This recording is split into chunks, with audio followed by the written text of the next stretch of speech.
Talent online current affairs ക്ലാസ്സിലേക്ക് സ്വാഗതം. ഇന്ന് നമ്മൾ ഡിസ്കസ് ചെയ്യുന്നത് ഒക്ടോബർ 25-ാം തീയതിയിലെ ആനുകാലിക വിഷയങ്ങളാണ്. വരൂ ക്ലാസ്സിലേക്ക് കിടക്കാം.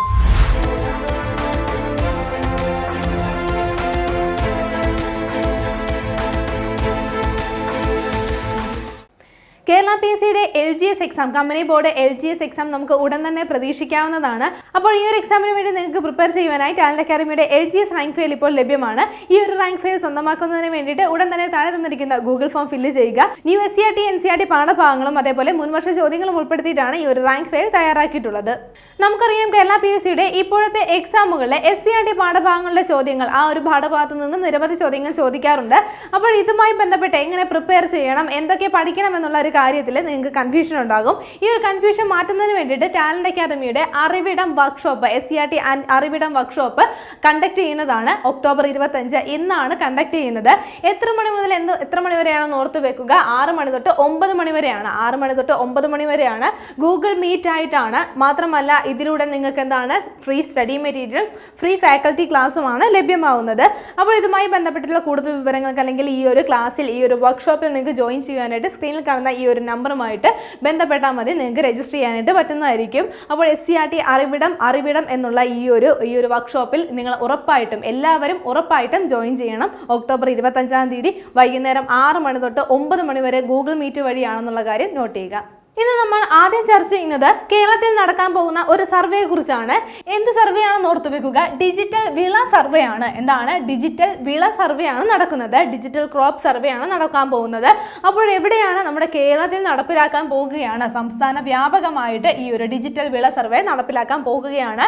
കൃഷി വകുപ്പാണ് ഇത് ഏർപ്പെടുത്തുന്നത്, അല്ലെങ്കിൽ ഇതിന്റെ കൃഷി വകുപ്പിന്റെ കീഴിലാണ് ഈ ഒരു സർവേ നടക്കുന്നത് എന്നുള്ള കാര്യം ഓർത്തു വെക്കുക.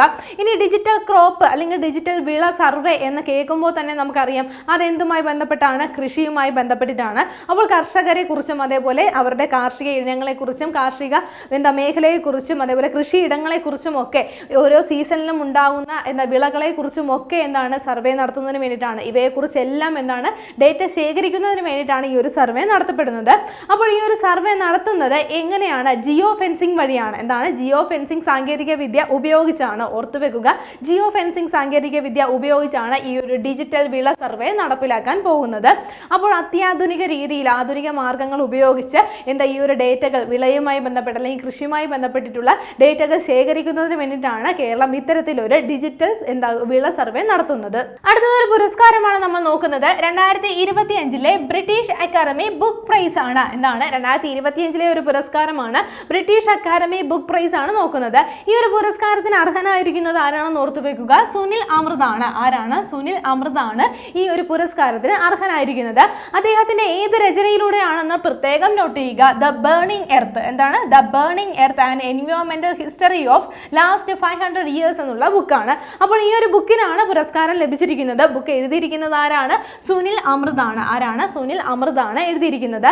അദ്ദേഹം ഇന്ത്യൻ വംശജനായിട്ടുള്ള ഒരു ചരിത്രകാരനാണ് എന്നുള്ള കാര്യം നോട്ട് ചെയ്യുക. സുനിൽ അമൃത് ഒരു ഇന്ത്യൻ വംശജനാണ്. അദ്ദേഹം ഒരു ചരിത്രകാരനാണ്. അപ്പോൾ അദ്ദേഹത്തിന് ലഭിച്ച ഒരു പുരസ്കാരമാണ് നമ്മൾ നോക്കിയത്. 2025 പുരസ്കാരമാണ്. ബ്രിട്ടീഷ് അക്കാദമി ബുക്ക് പ്രൈസ് ആണ്. അപ്പോൾ ഈ ഒരു പുരസ്കാരത്തിന് അർഹത നേടിക്കൊടുത്ത അദ്ദേഹത്തിന്റെ ബുക്ക് കൂടി പ്രത്യേകം നോട്ട് ചെയ്യുക. ദ ബേണിംഗ് എർത്ത് എന്നുള്ള ബുക്കിനാണ് ഈ ഒരു പുരസ്കാരം ലഭിക്കുന്നത്. ഇനി ഒരു ഷിപ്പുമായി ബന്ധപ്പെട്ട പോയിന്റ് ആണ് നമ്മൾ നോക്കുന്നത്. അടുത്തിടെ ഇന്ത്യ തദ്ദേശീയമായി നിർമ്മിച്ച anti submarine warfare shallow water craft ആണ്. എന്താണ് ഇതിന്റെ പേരെന്ന് ഓർത്ത് വെക്കുക. INS മാഹിയാണ്. INS മാഹിയാണ്. എന്താണ് പ്രത്യേകത? ഇന്ത്യ തദ്ദേശീയമായി നിർമ്മിച്ചതാണ്. എവിടെയാണ് നിർമ്മിച്ചത്? നമ്മുടെ കൊച്ചിൻ ഷിപ്പ്യാർഡിലാണ് നിർമ്മിച്ചിരിക്കുന്നത്. അപ്പോൾ കൊച്ചിൻ ഷിപ്പ്യാർഡ് ഇത്തരത്തിൽ നിർമ്മിച്ചു നൽകുന്ന 8 ഷിപ്പുകളുണ്ട്. അതിൽ ആദ്യത്തേതാണ്. അത് ഇന്ത്യൻ സേനക്ക് കൈമാറിയിരിക്കുകയാണ്. ഏതാണതെന്ന് ഓർത്തു വെക്കുക. INS മാഹിയാണ്. അപ്പോൾ ഇന്ത്യ അടുത്തിടെ തദ്ദേശീയമായി നിർമ്മിച്ചതാണ് anti submarine warfare shallow water craft ആണിത്. അപ്പോൾ ഇത് ഇന്ത്യൻ സേനക്ക് കൈമാറിയിരിക്കുകയാണ്. ആരാണ് നിർമ്മിച്ചത്? കൊച്ചിൻ ഷിപ്പ്യാർഡാണ് നിർമ്മിച്ചത്. അടുത്ത നമ്മൾ നോക്കുന്ന പോയിന്റ് ഇതാണ്. 2025 ഒക്ടോബറിൽ ഇന്ത്യൻ എംബസി സ്ഥാപിതമായ രാജ്യം ഏതെന്നാണ്. ഓർത്തു വെക്കുക, അഫ്ഗാനിസ്ഥാനിലാണ്. എവിടെയാണ്? അഫ്ഗാനിസ്ഥാനിലാണ് ഇന്ത്യ എന്താണ് എംബസി സ്ഥാപിച്ചിരിക്കുകയാണ്. എംബസി സ്ഥാപിച്ചിരിക്കുകയാണ്. ഏത് രാജ്യത്താണെന്ന് ഓർത്തു വെക്കുക, അഫ്ഗാനിസ്ഥാനിലാണ്. അഫ്ഗാനിസ്ഥാനിന്റെ തലസ്ഥാനമായിട്ടുള്ള കാബൂളിലാണ് ഈ ഒരു ഓഫീസ് സ്ഥിതി ചെയ്യുന്നത്, അല്ലെങ്കിൽ എംബസി സ്ഥാപിച്ചിരിക്കുന്നത് എന്നുള്ള കാര്യം പ്രത്യേകം നോട്ട് ചെയ്യുക. എവിടെയാണ്? അഫ്ഗാനിസ്ഥാനിന്റെ തലസ്ഥാനമായിട്ടുള്ള കാബൂളിലാണ്. നേരത്തെ കാബൂൾ നയതന്ത്ര ദൗത്യം എന്ന പേരിൽ ആരംഭിച്ച ഓഫീസാണ് ഇപ്പോൾ എന്താണ് എംബസിയായി മാറിയിരിക്കുന്നത്. അതുകൂടി ഒന്ന് നോട്ട് ചെയ്യുക. ഇനി 2021 ഒരു പ്രധാനപ്പെട്ട സംഭവം നടന്നിരുന്നു. 2021 അഫ്ഗാനിസ്ഥാനിന്റെ ഭരണം താലിബാൻ ഏറ്റെടുത്തിരുന്നത്. അപ്പോൾ ഈ ഒരു താലിബാനുമായിട്ടുള്ള ബന്ധങ്ങൾ പുതുക്കുക അല്ലെങ്കിൽ ശക്തമാക്കുക എന്നുള്ള ഉദ്ദേശം കൂടി എന്താണ് ഈ ഒരു എംബസി സ്ഥാപിതമായതിന്റെ പിന്നിലുണ്ട്. ഇനി അഫ്ഗാനിസ്ഥാനിന്റെ വിദേശകാര്യമന്ത്രി ആരാണെന്ന് കൂടി ഓർത്തു വെക്കുക, ആമീർ ഖാൻ മുത്തഖിയാണ്. ആരാണ്? ആമീർ ഖാൻ മുത്തഖിയാണ് അഫ്ഗാനിസ്ഥാനിന്റെ വിദേശകാര്യമന്ത്രി. ഇനി ഇന്ത്യയുടെ വിദേശകാര്യമന്ത്രി നമുക്കറിയാം എന്താണ്, എസ് ജയശങ്കർ ആണ്. അപ്പോൾ ഓർത്തു വെക്കുക, നമ്മൾ നോക്കിയ പോയിന്റ് ഇതാണ്. 2025 ഒക്ടോബറിൽ ഇന്ത്യൻ എംബസി സ്ഥാപിതമായ രാജ്യം ഏതാണ്? അഫ്ഗാനിസ്ഥാനാണ്. ഇനി നമ്മൾ നോക്കുന്ന പോയിന്റ് ഇതാണ്. 2025 ഒക്ടോബറിൽ IUCN-ന്റെ 90ാമത് അംഗമായത് ഏത് രാജ്യമെന്നാണ്. ഓർത്തു വെക്കുക, ടുവാലു ആണ്. എന്താണ്? ടുവാലു ആണ്. എന്താണ്? IUCN-ന്റെ international union for conservation of നേച്ചറിന്റെ 90ാമത് എത്രാമതാണ്? 90ാമത് അംഗമായിട്ടാണ് അല്ലെങ്കിൽ അംഗരാജ്യമായിട്ടാണ് ചേർന്നിരിക്കുന്നത്. ഏത് രാജ്യമാണ്? ടുവാലു ആണ് എന്നുള്ള കാര്യം ഓർത്തു വെക്കുക. ഇനി PSC ചോദിക്കുകയാണ്, ടുവാലു എപ്പോഴാണ് IUCN-ന്റെ 90ാമത് അംഗമായി ജോയിൻ ചെയ്തത്? അതിന് ഉത്തരവ് ഇവിടെയുണ്ട്. 2025 ഒക്ടോബറിലാണ് എന്നുള്ള കാര്യം നോട്ട് ചെയ്യുക. 2025 ഒക്ടോബറിലാണ് IUCN-ന്റെ 90ാമത് അംഗമായിട്ട് ഏത് രാജ്യം മാറുന്നത്? ടുവാലു എന്നുള്ള രാജ്യം മാറുന്നത്. ഇനി പുതിയൊരു ബ്രൗസറാണ് നമ്മൾ നോക്കുന്നത്. അടുത്തിടെ OpenAI പുറത്തിറക്കിയ AI പവേർഡ് ബ്രൗസർ ഏതെന്നാണ്. ഓർത്തു വെക്കുക, ChatGPT അറ്റ്ലസ് എന്നുള്ളതാണ്. എന്താണ്? ChatGPT അറ്റ്ലസ് എന്നുള്ളതാണ് ഈ ഒരു AI പവേർഡ് ബ്രൗസർക്ക് നൽകിയിരിക്കുന്ന പേര്. അപ്പോൾ ആരാണ് പുറത്തിറക്കിയത് എന്നുള്ള കാര്യം ഓർത്തു വെക്കുക, OpenAI ആണ്. എന്താണ്? OpenAI പുറത്തിറക്കിയ ഒരു AI പവേർഡ് എന്താണ് ബ്രൗസറാണിത്. പേരെന്താണെന്ന് പ്രത്യേകം നോട്ട് ചെയ്യുക. ChatGPT അറ്റ്ലസ് എന്നുള്ള AI പവേർഡ് ബ്രൗസറാണ് OpenAI അടുത്തിടെ പുറത്തിറക്കിയത്. ഇനി നമ്മൾ നോക്കുന്ന പോയിന്റ്, അടുത്തിടെ ലോകത്തെ ഏറ്റവും വേഗമേറിയ ട്രെയിൻ പരീക്ഷണം വിജയകരമായി പൂർത്തിയാക്കിയ രാജ്യം ഏതെന്നാണ്. ചൈനയാണ്. ഏത് രാജ്യമാണ്? ചൈനയാണ് ഈ ഒരു നേട്ടം കൈവരിച്ചിരിക്കുന്നത്. എന്താണ്? ലോകത്തിലെ തന്നെ ഏറ്റവും വേഗമേറിയ ട്രെയിൻ പരീക്ഷണമാണ് വിജയകരമായി പൂർത്തിയാക്കിയിരിക്കുന്നത്. അപ്പോൾ ഒരു ബുള്ളറ്റ് ട്രെയിൻ ആണ്. ഏതാണ്? CR450. എന്താണ്? CR450 എന്നുള്ള ബുള്ളറ്റ് ട്രെയിൻ ആണ് ഈ ഒരു പരീക്ഷണ വിജയത്തിലൂടെ, ആ ഒരു ട്രെയിനിന്റെ പരീക്ഷണ വിജയത്തിലൂടെയാണ് ചൈനക്ക് ഈ ഒരു നേട്ടം കൈവരിക്കാനായിട്ട് സാധിച്ചത്. ഇനി ഒരു പരീക്ഷണ ഓട്ടം നടന്നത് ചൈനയിലെ ഷാങ്ഹായിക്കും അതേപോലെ ചെങ്ഡുവിനും ഇടയിലാണ്. ആ ഒരു റൂട്ടിലാണ് ഈ ഒരു പരീക്ഷണ ഓട്ടം നടന്നത് എന്നുള്ള കാര്യം കൂടി നോട്ട് ചെയ്യുക. അപ്പോൾ ഈ ഒരു നേട്ടം കൈവരിച്ച രാജ്യം ഏതാണ്? ലോകത്തെ ഏറ്റവും വേഗമേറിയ ട്രെയിൻ പരീക്ഷണം വിജയകരമായി പൂർത്തിയാക്കിയ രാജ്യം ഏതാണ്? ചൈനയാണ്. അടുത്ത നമ്മൾ നോക്കുന്ന പോയിന്റ്, ലോകത്തിലെ ആദ്യത്തെ റോബോട്ടിക് ട്രെയിൻ ട്യൂമർ ശസ്ത്രക്രിയ നടത്തിയത് എവിടെയെന്നാണ്. അപ്പോൾ King Faisal Specialist Hospital and Research സെന്ററിലാണ്. എവിടെയാണ് സ്ഥിതി ചെയ്യുന്നത്? റിയാദിലാണ്. സൗദി അറേബ്യയിലെ റിയാദിൽ സ്ഥിതി ചെയ്യുന്ന ഈ ഒരു റിസർച്ച് സെന്ററിലാണ് എന്താണ് ഇത്തരത്തിലൊരു ശസ്ത്രക്രിയ നടത്തിയത്. അപ്പോൾ എന്താണ്, ലോകത്തിൽ തന്നെ ആദ്യമായിട്ടാണ് ഒരു റോബോട്ടിക് ബ്രെയിൻ ട്യൂമർ ശസ്ത്രക്രിയ നടത്തപ്പെടുന്നത്.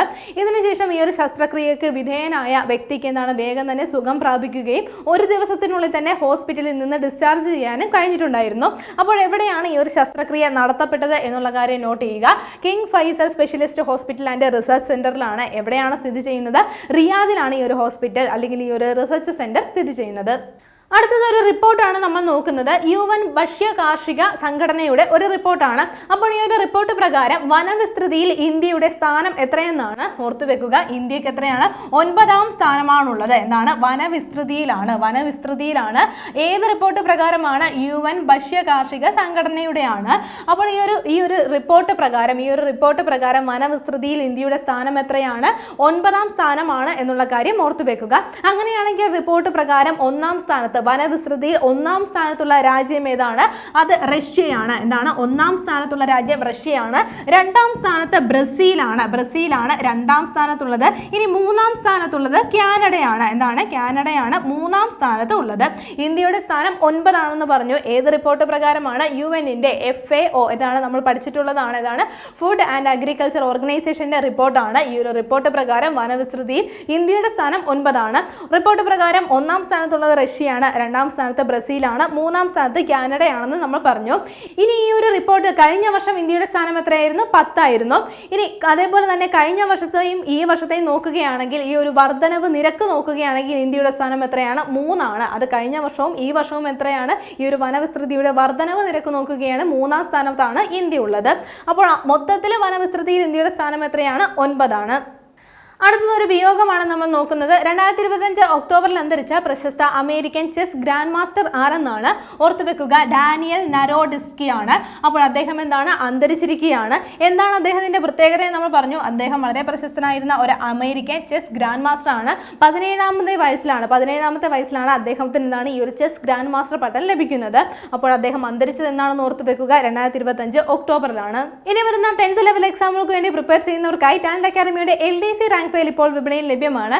ന്യൂ SCERT പാഠഭാഗങ്ങൾ ഉൾപ്പെടുത്തിയിട്ടാണ് ഈ ഒരു റാങ്ക് ഫയൽ തയ്യാറാക്കിയിട്ടുള്ളത്. മാത്രമല്ല മുൻവർഷ ചോദ്യ പേപ്പറുകളും ഈ ഒരു ബുക്കിൽ ഇൻക്ലൂഡ് ചെയ്തിട്ടുണ്ട്. 3 മോഡുകളായിട്ടാണ് നിങ്ങൾക്ക് ഈ റാങ്ക് ഫയൽ ലഭ്യമാവുന്നത്. 1500 രൂപയ്ക്ക് ഈ ഒരു ഓഫർ പ്രൈസിൽ ഇപ്പോൾ തന്നെ ഈ ഒരു റാങ്ക് ഫയൽ സ്വന്തമാക്കാൻ താഴെ തന്നിരിക്കുന്ന ഗൂഗിൾ ഫോം ഫില്ല് ചെയ്യുക. ഇന്ന് നമ്മൾ ചർച്ച ചെയ്ത പോയിന്റുകൾ ഒന്നുകൂടി നോക്കാം. ആദ്യം നമ്മൾ ചർച്ച ചെയ്തത് ഒരു സർവേയുമായി ബന്ധപ്പെട്ട പോയിന്റ് ആയിരുന്നു. സംസ്ഥാന വ്യാപകമായി ഡിജിറ്റൽ വിള സർവേ നടപ്പിലാക്കാൻ ഒരുങ്ങുകയാണ് കൃഷി വകുപ്പ്. അപ്പോൾ അത്യാധുനിക രീതിയിലാണ്, ആധുനിക സാങ്കേതിക വിദ്യകളൊക്കെ ഉപയോഗിച്ചിട്ടാണ്, ജിയോ ഫെൻസിംഗ് ഉപയോഗിച്ചിട്ടാണ് ഈ ഒരു സർവേ നടത്തപ്പെടുന്നത്. അത് കഴിഞ്ഞ് നമ്മൾ നോക്കിയത് ഒരു പുരസ്കാരമായിരുന്നു. 2025 ബ്രിട്ടീഷ് അക്കാദമി ബുക്ക് പ്രൈസിന് അർഹനായത് ആരെന്നാണ്? സുനിൽ അമൃതാണ്. ആരാണ്? സുനിൽ അമൃതാണ് ഈ ഒരു പുരസ്കാരത്തിന് അർഹനാവുന്നത്. ഈ ഒരു പുരസ്കാരം അദ്ദേഹത്തിന് നേടിക്കൊടുത്ത രചന ഏതാണ്, കൃതി ഏതാണെന്ന് കൂടി ഓർത്തു വെക്കുക. ദ ബേണിംഗ് എർത്ത് എന്നുള്ള രചനയിലൂടെയാണ് സുനിൽ അമൃതിന് 2025 ബ്രിട്ടീഷ് അക്കാദമി ബുക്ക് പ്രൈസ് ലഭിക്കുന്നത്. ശേഷം നമ്മൾ നോക്കിയ പോയിന്റ്, അടുത്തിടെ ഇന്ത്യ തദ്ദേശീയമായി നിർമ്മിച്ച anti submarine warfare shallow watercraft ഏതെന്നാണ്? INS മാഹിയാണ്. അപ്പോൾ ആരാണ് നിർമ്മിച്ചത്, എവിടെയാണ് നിർമ്മിച്ചതെന്ന് ഓർത്തു വെക്കുക. കൊച്ചിൻ ഷിപ്പ്യാർഡ് ലിമിറ്റഡിലാണ് ഈ ഒരു കപ്പൽ നിർമ്മിച്ചത്. ഇപ്പോൾ ഇന്ത്യൻ സേനയ്ക്ക് ഇത് കൈമാറിയിരിക്കുകയാണ്. അത് കഴിഞ്ഞ് നമ്മൾ നോക്കിയ പോയിന്റ് 2025 ഒക്ടോബറിൽ ഇന്ത്യൻ എംബസി സ്ഥാപിതമായ രാജ്യം ഏതെന്നാണ്? അഫ്ഗാനിസ്ഥാനിലാണ്. അഫ്ഗാനിസ്ഥാനിലെ തലസ്ഥാനമായിട്ടുള്ള കാബൂളിലാണ് ഈ ഒരു ഇന്ത്യൻ എംബസി സ്ഥാപിതമായത്. അത് കഴിഞ്ഞ് നമ്മൾ നോക്കിയത് 2025 ഒക്ടോബറിൽ IUCN-ന്റെ 90ാമത് അംഗമായത് ഏത് രാജ്യമെന്നാണ്? ടുവാലു ആണ്. എന്താണ്? IUCN-ന്റെ 90ാമത് അംഗമായി മാറിയത് 2025 ഒക്ടോബറിലാണെന്നുള്ള കാര്യം നോട്ട് ചെയ്യുക. അത് കഴിഞ്ഞ് നമ്മൾ നോക്കിയത് എന്താണ്? പുതിയൊരു AI പവേർഡ് ബ്രൗസർ ആണ്. ChatGPT Atlas എന്നുള്ള ഒരു AI പവേർഡ് ബ്രൗസർ ആണ്. ആരാണ് പുറത്തിറക്കിയത് എന്നുള്ള കാര്യം ഓർത്തു വെക്കുക. OpenAI പുറത്തിറക്കിയതാണിത്. അത് കഴിഞ്ഞ് നമ്മൾ നോക്കിയത് അടുത്തിടെ ലോകത്തെ ഏറ്റവും വേഗമേറിയ ട്രെയിൻ പരീക്ഷണം വിജയകരമായി പൂർത്തിയാക്കിയ രാജ്യം ഏതെന്നാണ്? ചൈനയിലാണ് ഈ ഒരു പരീക്ഷണം വിജയകരമായി പൂർത്തിയാക്കിയത്. CR450 എന്നുള്ള ബുള്ളറ്റ് ട്രെയിൻ ആണ് ഓടിച്ച് പരീക്ഷണം പൂർത്തിയാക്കിയിരിക്കുന്നത്. ചൈനയിലെ ഷാങ്ഹായ്ക്കും അതേപോലെ ചെങ്ഡോനും ഇടയിലാണ് ഈ ഒരു പരീക്ഷണ ഓട്ടം നടന്നത്. അത് കഴിഞ്ഞ് നമ്മൾ നോക്കിയത് ലോകത്തിലെ ആദ്യത്തെ റോബോട്ടിക് ബ്രെയിൻ ട്യൂമർ സർജറി ശസ്ത്രക്രിയ നടത്തിയത് എവിടെയെന്നാണ്? King Faisal Specialist Hospital and Research സെന്ററിലാണ് ഈ ഒരു ശസ്ത്രക്രിയ നടത്തിയത്. അപ്പോൾ ആദ്യമായിട്ടാണ് ലോകത്തെ ഇത്തരത്തിലൊരു ശസ്ത്രക്രിയ നടത്തുന്നത് റിയാദിലാണ് എന്നുള്ള കാര്യം പ്രത്യേകം നോട്ട് ചെയ്യുക. അതിനുശേഷം നമ്മൾ നോക്കിയത് ഒരു റിപ്പോർട്ടായിരുന്നു. UN ഭക്ഷ്യകാർഷിക സംഘടനയുടെ റിപ്പോർട്ട് പ്രകാരം വനവിസ്തൃതിയിൽ ഇന്ത്യയുടെ സ്ഥാനം എത്രയെന്നാണ്? 9ാം സ്ഥാനമാണ് വനവിസ്തൃതിയിൽ ഇന്ത്യക്കുള്ളത്. കഴിഞ്ഞ വർഷം എത്രയായിരുന്നു? 10 ആയിരുന്നു സ്ഥാനം. ഇനി വാർഷിക വന വർധനവിൽ എത്രാം സ്ഥാനമാണ്? 3ാം സ്ഥാനമാണ് ഇന്ത്യക്കുള്ളത്. ഈ ഒരു റിപ്പോർട്ട് പ്രകാരം വനവിസ്തൃതിയിൽ 1ാം സ്ഥാനത്തുള്ളത് റഷ്യയാണെന്ന് ഓർത്തു വെക്കുക. 2ാം സ്ഥാനത്തുള്ളത് ബ്രസീലാണ്. 3ാം സ്ഥാനത്ത് കാനഡയാണ്. ശേഷം നമ്മൾ ഒരു വിയോഗമാണ് നോക്കിയത്. 2025 ഒക്ടോബറിൽ അന്തരിച്ച പ്രശസ്ത അമേരിക്കൻ ചെസ് ഗ്രാൻഡ് മാസ്റ്റർ ആരെന്നാണ്? ഡാനിയൽ നരോഡിസ്കി ആണ്. അപ്പോൾ അദ്ദേഹം അന്തരിച്ചിരിക്കുകയാണ്. 17ാമത്തെ വയസ്സിലാണ് അദ്ദേഹത്തിന് ചെസ് ഗ്രാൻഡ് മാസ്റ്റർ പട്ടം ലഭിക്കുന്നത്. കഴിഞ്ഞ ക്ലാസ്സുമായി ബന്ധപ്പെട്ട 2 ചോദ്യങ്ങൾ നൽകുകയാണ്. ചരിത്രങ്ങൾ താഴെ കമന്റ് ചെയ്യുക. ആദ്യത്തെ ചോദ്യം ഇതാണ്. 2025 ഒക്ടോബറിൽ ലഫ്റ്റനന്റ് കേണൽ പദവി നൽകി ആദരിക്കപ്പെട്ട ഇന്ത്യൻ കായിക താരം ആരെന്നാണ്? Option A Aman Sehrawat, option B Sachin Tendulkar, option C Lakshya Sen, option D Neeraj Chopra. അടുത്ത ചോദ്യം ഇതാണ്. അടുത്തിടെ ഓസ്ട്രേലിയയുമായി ധാതു കരാറിൽ ഒപ്പുവെച്ച രാജ്യം ഏതെന്നാണ്? Option A China, option B US, option C Germany, option D France. ശരി ഉത്തരങ്ങൾ താഴെ കമന്റ് ചെയ്യുക.